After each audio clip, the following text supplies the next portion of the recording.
আসসালামু আলাইকুম। আসলে মার্কেট নিয়ে এই মুহূর্তে কথা বলতে চাচ্ছি না, অর্থনৈতিক সংক্রান্ত একটা বিষয় নিয়ে কথা বলি। সেটা হচ্ছে এফবিআই এই মুহূর্তে বাংলাদেশে। তারা এখন দুদকের সাথে এই মুহূর্তে দুদকের সাথে তারা মিটিং করতেছে। এটার সাথে অবশ্যই জড়িত আছে দুদক, এনবিআর, সিআইডি এবং আমেরিকান এই পুলিশের গোয়েন্দা সংস্থা। তো এরা মূলত আসলে বাংলাদেশ থেকে যে টাকাগুলো পাচার হয়ে গেছে সিঙ্গাপুর, দুবাই, মালয়েশিয়া, আমেরিকা এবং কানাডাতে, এই টাকাগুলো কিভাবে পাচার হয়েছে এবং এই টাকাগুলো কিভাবে ওদেশ থেকে নিয়ে আসা যায়, এই বিষয়ে সহযোগিতা করার জন্য তারা বাংলাদেশে আসছে আজকে। এবং তারা বিগত দিনের প্রধানমন্ত্রী শেখ হাসিনার টাকাগুলা যে পাচার হয়ে গেছে, ওনার ফ্যামিলির লোকজন, ওনার ছেলে অথবা ওনার টিউলিপ সিদ্দিকী, শেখ রেহানার মেয়ে, ওদের টাকাগুলো কীভাবে ফেরত নিয়ে আসা যায় এ বিষয়ে আসলে তদন্ত করার জন্য এফবিআই বাংলাদেশে আসছে। এবং আপনারা একটা ব্যাপারে মোটামুটি কনফার্ম থাকতে পারেন, এই টাকাগুলো বাংলাদেশে ফেরত আসবে।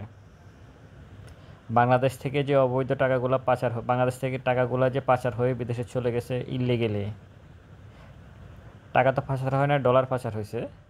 এই ডলারগুলো বাংলাদেশে কিছু না কিছু ফেরত আসবেই। বিগত দিনের প্রধানমন্ত্রী শেখ হাসিনার টাকা ফেরত আসবে বাংলাদেশে, জয়ের টাকা ফেরত আসবে, টিউলিপ সিদ্দিকির টাকা ফেরত আসবে, আওয়ামী লীগের বিভিন্ন নেতার, আমাদের ওবায়দুল কাদেরের টাকা, সমস্ত টাকা সিঙ্গাপুরে, সাবেক মন্ত্রী জাবেদ, ভূমি প্রতিমন্ত্রী, তার সমস্ত টাকা লন্ডনে, টিউলিপ সিদ্দিকির সমস্ত টাকা লন্ডনে। এই টাকাগুলা এফবিআই যদি আন্তরিকতার সহিত দেখে, এই টাকাগুলো বাংলাদেশে ফেরত আসবেই আসবে। অনেক বছর আগের একটা কথা, খালেদা জিয়ার ছোট ছেলে আরাফাত রহমান কোকো, ওনার টাকাও কিন্তু, ওনার পরে কিন্তু এফবিআই বাংলাদেশে আসে নাই। তখন কোকোর তদন্ত করার জন্য বাংলাদেশে তখন এফবিআই, শেখ হাসিনা এফবিআইকে নিয়ে আসছিল এবং কোকোর টাকা কিন্তু বাংলাদেশে ফেরত আসছে। এটা বিএনপির হয়তো অনেকে স্বীকার করে না, কিন্তু এটা সত্য যে কোকোর টাকা কিন্তু বাংলাদেশে ফেরত আসছে। ঠিক একইভাবে শেখ হাসিনার টাকাও বাংলাদেশে ফেরত আসবে।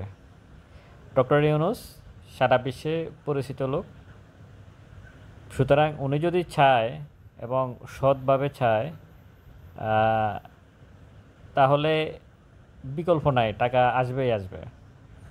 শেখ হাসিনার ইতিহাস হয়তো এখানেই শেষ হয়ে গেল, কারণ এই টাকা ফেরত আসলে তার বিরুদ্ধে মানি লন্ডারিংয়ের মামলা হবে।